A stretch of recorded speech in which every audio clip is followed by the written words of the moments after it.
ओम शांति। सुनते हैं 3 अप्रैल 81 के अव्यक्त बाप दादा के मधुर महावाक्य। आज की अव्यक्त वाणी का टाइटल है ज्ञान मार्ग की यादगार भक्ति मार्ग। आज की मुरली बाबा ने सारे ज्ञान मार्ग के चरित्र जो कि विभिन्न स्वरूपों में भक्ति मार्ग में उनकी यादगार बन जाती, उसके बारे में आज के अव्यक्त महावाक्य हैं।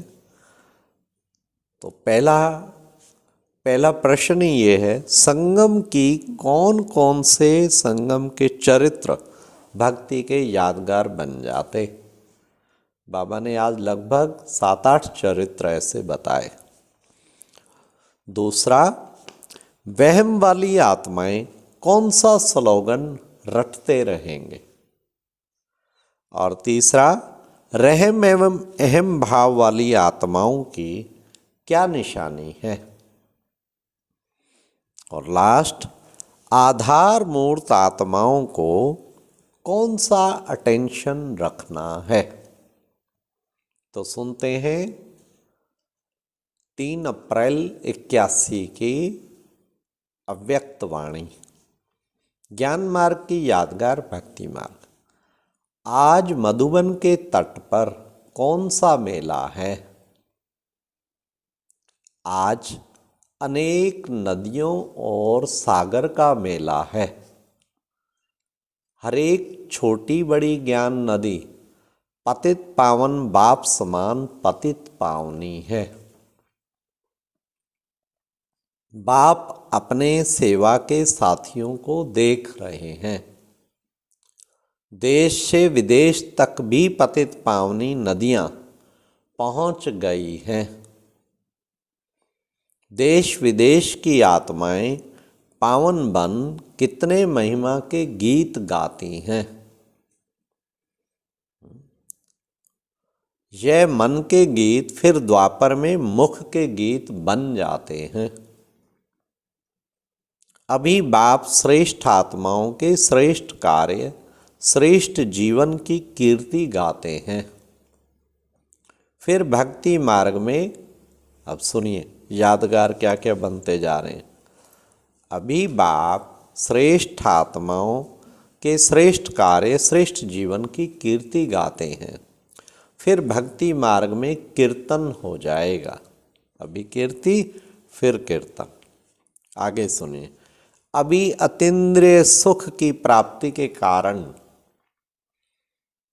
खुशी में आत्माओं का मन नाचता है। और भक्ति में फिर पांव से नाचेंगे। अभी श्रेष्ठ आत्माओं के गुणों की माला सुमरण करते हैं या वर्णन करते हैं। फिर भक्ति मार्ग में मणकों की माला सुमरण करेंगे। क्या जबरदस्त बाबा ने यादगार बताए। अभी आप सब स्वयं बाप को भोग लगाते हो। भक्ति में इसका रिटर्न आप सबको भोग लगाएंगे।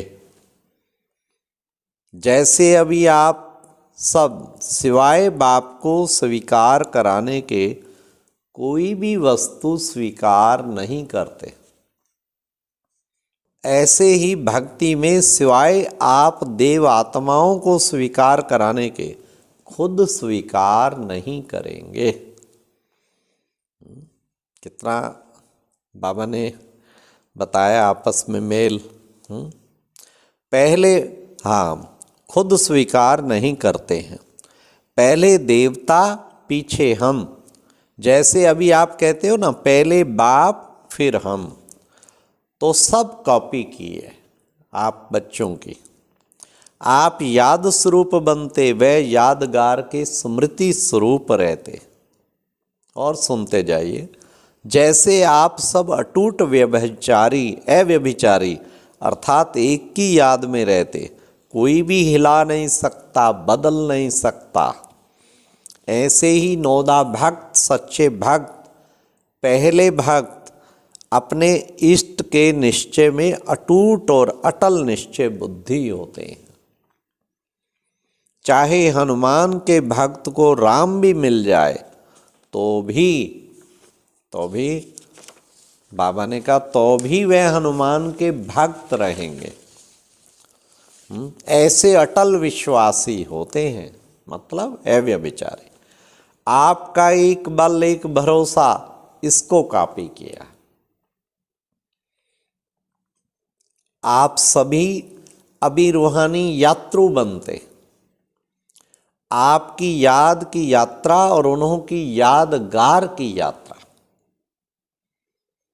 आप लोग वर्तमान समय ज्ञान स्तंभ, शांति स्तंभ के चारों ओर शिक्षा के स्मृति स्वरूप महावाक्य के कारण चक्कर लगाते हो और सभी को लगवाते हो। आप शिक्षा के कारण चक्कर लगाते हो, एक तरफ भी छोड़ते नहीं हो। जब चारों तरफ चक्कर संपन्न होता तब समझते हो सब देखा, अनुभव किया। भक्तों ने आपके याद स्वरूपों का चक्कर लगाना शुरू किया है।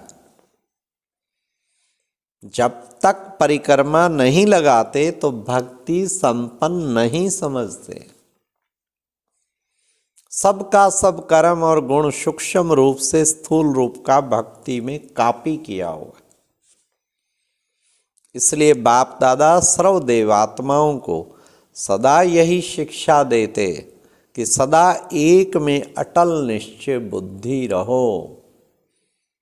अगर आप अभी एक की याद में एकरस नहीं रहते, एकाग्र नहीं बनते और अटल नहीं बनते तो आपके भगत अटल निश्चय बुद्धि नहीं होंगे। यहाँ आपकी बुद्धि भटकती है और भक्त पांव से भटकेंगे। कब किसको देवता बनाएंगे तो कब किसको देवता बनाएंगे। आज राम के भक्त होंगे, कल कृष्ण के बन जाएंगे। सर्व प्राप्ति एक द्वारा ऐसी स्थिति आपकी नहीं होगी। तो भक्त आत्माएं भी हर प्राप्ति के लिए अलग अलग देवता के पास भटकेंगे। आप अपनी श्रेष्ठ शान से परे हो जाते हो तो आपके भक्त भी परेशान हो जाते हैं। जैसे यहाँ आप याद द्वारा अलौकिक अनुभूतियाँ करने की बजाय अपने कमजोरियों के कारण प्राप्ति की बजाय उलहने देते हो। चाहे दिल शिकस्त हो उलहने देते, चाहे सने से उलहने देते, तो आपके भक्त भी उलहने देते रहेंगे। उलहने तो सब अच्छी तरह जानते हो, इसलिए सुनाते नहीं हैं। बाप कहते हैं, क्या कहते हैं? रहम दिल बनो, सदा रहम की भावना रखो। लेकिन रहम के बदले अहम भाव व वहम भाव हो जाता है। तो भक्तों में भी ऐसा होता है। वहम भाव अर्थात ये करें, ऐसा होगा नहीं होगा, ऐसे तो नहीं होगा, इसी में ही रहम भूल जाता है। ऐसे वैसे ये सारा स्वयं के प्रति भी रहम दिल और सर्व के प्रति भी रहम दिल। स्वयं के प्रति भी वहम होता है, औरों के प्रति भी वहम होता है। अगर वहम की बीमारी बढ़ जाए तो कैंसर के समान रोग हो जाता है। फर्स्ट स्टेज वाला फिर भी बच सकता है, लेकिन लास्ट स्टेज वाले का बचना मुश्किल है। न जिंदा रह सकता न मर सकता है। तो यहाँ भी न पूरा अज्ञानी बन सकता न ज्ञानी बन सकता। उन्हों की निशानी क्या होगी? अब सुनिए वहम वालों की निशानी। एक ही स्लोगन रटते रहेंगे, वह कहेंगे मैं तो हूँ ही ऐसा, वह दूसरे के प्रति कहेंगे यह तो है ही ऐसा। कितना भी बदलने की कोशिश करेंगे, कहेंगे यह है ही ऐसा। तो बाबा ने कहा यही रट होगी, कैंसर वाला पेशेंट खाता पीता तो बहुत अच्छा है, बाहर का रूप अच्छा दिखाई देगा, लेकिन अंदर शक्तिहीन होगा। वहम की बीमारी वाले बाहर से अपने को बहुत अच्छा चलाएंगे, बाहर कोई कमी नहीं रखेंगे, ना कोई और रखेगा तो स्वीकार करेंगे, लेकिन अंदर ही अंदर आत्मा असंतुष्ट होने के कारण खुशी और सुख की प्राप्ति कमजोर होते जाते। ऐसे ही दूसरा है अहम भाव। रहम भाव की निशानी है हर बोल हर संकल्प में एक बाप दूसरा न कोई। रहम भाव वाले को जहां देखो बाप ही बाप दिखाई देगा,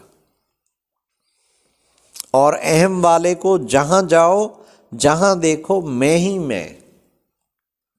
वह मैं की माला सुमरण वाला और वह बाप की माला सुमरण वाला। मैंपन बाप में समा गया, इसको कहा जाता है लव में लीन हो गया। वह लवलीन आत्मा और वह है मैं में लीन आत्मा। अब समझा, आपको कॉपी करने वाले सारे कल्प में हैं।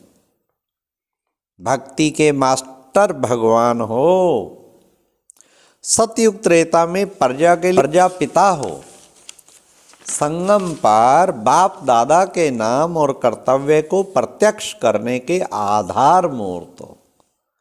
चाहे अपने श्रेष्ठ कर्म द्वारा परिवर्तन द्वारा बाप का नाम बाला करो, और चाहे फिर व्यर्थ कर्म द्वारा साधारण चलन द्वारा नाम बदनाम करो, है तो बच्चों के ही हाथ में।